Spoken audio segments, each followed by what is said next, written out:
bloque de criaturas salvajes en este día lunes, todo el día, ¿no? Todo el día. Todo el día. Hasta las 12 por lo menos. Muy Sí. bien. Ya estamos con Carolina Gailar, diputada nacional del Frente para la Victoria. Gracias por venir. No, gracias a ustedes por Buenas tardes. Ya nos vamos a invitarme. meter en el tema que, bueno, yo en algún momento lo estuve investigando, lo estuve elaborando, el tema medicamentos, con Darío Gaño, en otro programa, pero antes una reflexión de lo que fueron los resultados ayer en Tierra del Fuego. Tierra del Fuego y las 3 intendencias, ¿no? Sí, bueno, muy contentos. Además, les cuento que la nueva gobernadora de Tierra del Fuego, la compañera Roxana Bertone, es entrerriana y es del pueblo bien. del lado de donde yo vivo, así que tanto Roxana como Walter Boto tienen sangre entrerriana, el nuevo intendente de Ushuaia, así que imagínate, los entrerrianos estamos de fiesta. Y Uribarri muy contento Y también. Uribarri muy contento, así lo expresó en el Twitter.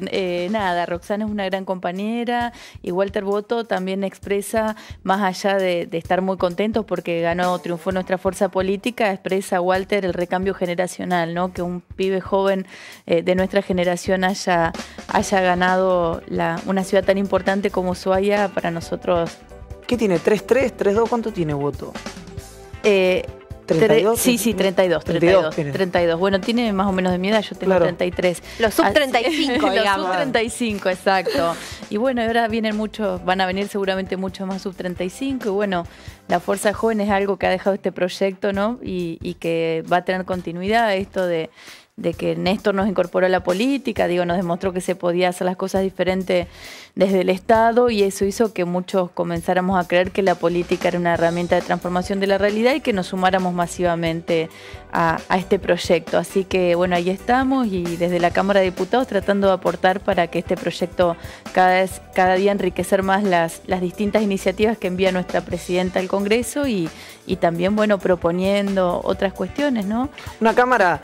Va a ser pesadita la Cámara 2015-2019 si todos los que son candidatos asumen en todos los espacios, ¿no? Pensaba, en el Frente para la Victoria va a estar De Vido, va a estar Bocio, va a estar Kicillof, va a estar De Pedro, va a estar Garré, va a estar Máximo. Va a estar Máximo Kirchner, va a estar Larroque. Como vos decís, un congreso robusto. Robusto. Me gusta Varios la palabra. gobernadores también. Gioja va a estar, por el caso Clos. del Frente Renovador, seguramente entre Facundo Moyano, Marco Lavagna.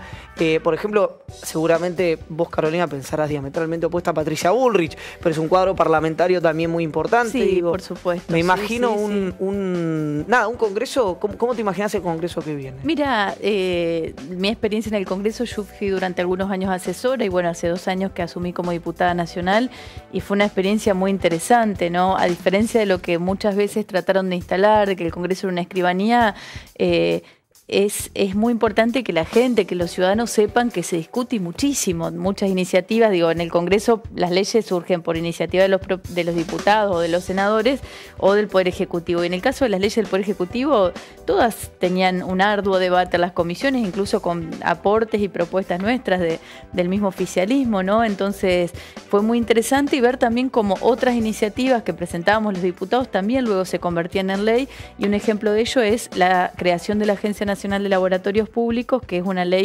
iniciativa parlamentaria que de mi autoría, con muchos otros diputados que también la suscribieron, y que en un año se convirtió en ley, ¿no? Que crea esta Agencia de Laboratorios Públicos para nuclear a los más de 30 laboratorios de producción pública de nuestro país.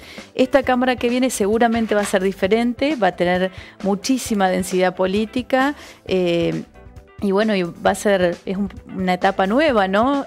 Culmina nuestra presidenta Cristina Fernández de Kirchner su mandato el 10 de diciembre y va a asumir seguramente un compañero nuestro, porque no tengo dudas que este proyecto va a tener continuidad en cabeza de Daniel Scioli y Carlos Zanini como vicepresidente.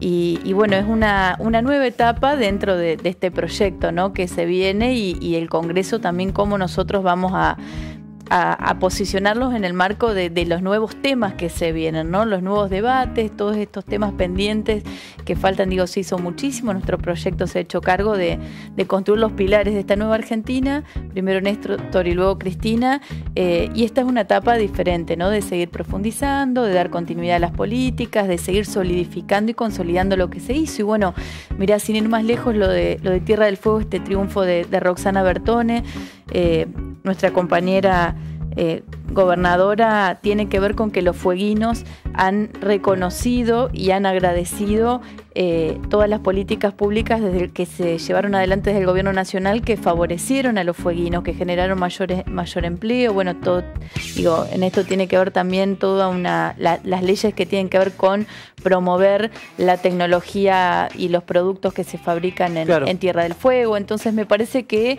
este proyecto se sigue consolidando y se va a terminar de consolidar, bueno, en las PASO el 9 de agosto y luego seguramente en octubre, y ganaremos en primera vuelta. Todo así lo indica. Así que el pueblo argentino me da la sensación que está muy, muy contento con este gobierno, muy agradecido, y así se va a pronunciar en ese sentido las urnas. Sí, y sobre el proyecto para fortalecer la producción de medicamentos argentinos, ¿los ejes principales? Bueno, mira, hay una ley muy importante durante este gobierno que se sancionó en el año 2011, que es la Ley de Producción Pública de Medicamentos, la Ley 26688, que establece que el medicamento es un bien esencial. Es decir, todos sabemos que para los laboratorios privados buscan el fin de lucro y obtener rentabilidad, porque son empresas. Pero está en juego el derecho a la salud, es un derecho humano fundamental. Entonces, el Estado no puede dejar librado al mercado la producción y el abastecimiento de medicamentos. Por eso es tan importante promover la producción pública de medicamentos. Nosotros en nuestro país tenemos más de 30 laboratorios de producción pública que cumplieron un rol clave en el año 2001 en la crisis más importante económica, social que tuvo y política que tuvo nuestro país, porque fueron los que abastecieron al sector público cuando el privado dejó de abastecer al público, a los hospitales, a los centros de salud, porque el Estado no tenía cómo pagar. Claro. Incluso el ministro Axel Kicillof, el secretario de Finanzas, que ahí aparecía a la derecha del ministro, es Pablo López, vinculado al CEDIN, y un tema como en su momento fue el blanqueo. Pero, Carolina, volvamos al tema medicamentos. Decíamos, hasta a mí me dijo Daniel Golián, licitaciones de hasta el 2.799% superiores a las del año anterior. Bueno, te cuento cómo funciona. Nosotros propusimos, está la ley del 2011 que declara el medicamento como un bien esencial y estratégica y de interés público la producción pública. Nosotros entendíamos que era importante que exista un organismo que nuclea a todos los laboratorios públicos para que exista un organismo descentralizado. Primero, que la producción pública sea una política de Estado, es decir, que independientemente del gobierno que viniera, sea algo estratégico para cualquier gobierno, ¿no? Entonces eso se logra creando una agencia que se está poniendo en funcionamiento en este momento. De manera debo fortalecer la producción pública para evitar quedar de rehén del privado. Porque ¿qué pasa? Hoy el privado, en nuestro país, los laboratorios privados son 250, de los cuales hay 150 de capitales nacionales. Estos se encuentran nucleados en 3 cámaras.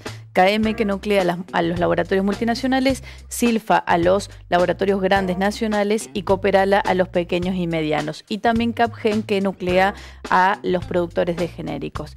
Es decir, al momento de que el Estado, que hay que tener en cuenta que es el principal comprador de medicamentos. Del presupuesto en salud, el 32% del presupuesto se gasta en medicamentos, cuando en otros países es del 7, el 8, el 9, hasta el 13 en Canadá. Eso también hay que tenerlo en cuenta. Eso por un lado.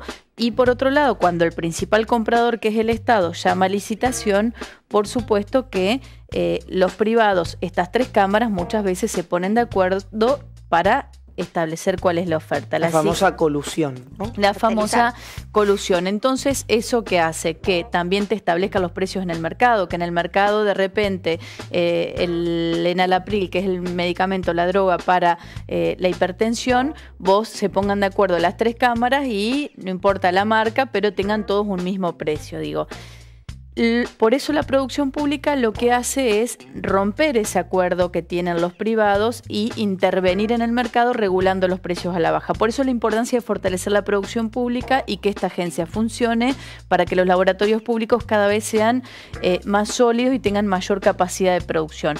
Eso se está haciendo en este momento en nuestro país, desde el Gobierno Nacional, desde el Ministerio de Salud, poniendo en funcionamiento la agencia. Pero por otro lado, vos tenés las compras que tiene que hacer habitualmente el Ministerio de Salud para abastecer los programas nacionales, donde se entregan de manera gratuita los medicamentos, como ocurrió con el cisplatino, que es una droga para los tratamientos de cáncer. Resulta que se llama licitación y esto sucede habitualmente. Este es un caso que sucedió con esta droga puntual, que es el cisplatino, donde de repente el precio de referencia que pone la CIGEN, que es el precio máximo, no se puede por encima de ese precio ofertar, era de una determinada suma y se presentaron varios laboratorios poniendo un 178% más que lo que habían ofertado por la misma droga en enero. Y un 71% más de lo que decía el precio de referencia de la CIGEN, es decir, excediéndose. El Ministerio de Salud notifica a la Secretaría de Comercio, Augusto Costa, para decirle acá hay sobreprecios y se están excediendo y hay un peligro de desabastecimiento, porque ¿cuál es el poder que tienen los laboratorios y por qué han impuesto siempre el precio al Estado? Sí, que son los proveedores. Digo, si no te provee el privado, los privados son 3 cámaras que se ponen de acuerdo, si no te proveen ellos te desabastecen. Exacto. Y si te desabastecen, vos tenés, o sea, ponés en riesgo la salud y la vida de la población, si no tenés la producción pública fuerte. Hubo un decreto hace poco, Carolina, nos estamos quedando sin tiempo. Sí. Igual te vamos a volver a invitar para hablar de los márgenes de comercialización. Vamos a redondear. Hay un decreto nuevo, sí, que fue modificado, un decreto del año 92 que se modifica, donde se establece la posibilidad de comprar, de importar algunas drogas, ¿sí?, del exterior cuando haya desabastecimiento aquí dentro o las condiciones y los precios sean por encima de los costos que tiene comprar afuera la droga. Y todo esto tiene que ver con garantizar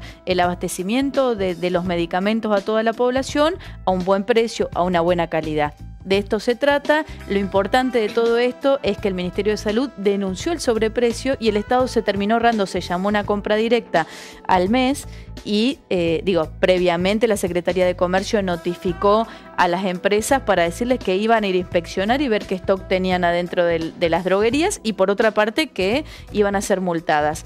La compra directa funcionó, se presentaron 2 empresas que ofertaron por el precio testigo o precio de referencia, con lo cual el Estado se ahorró 500.000 pesos aproximadamente.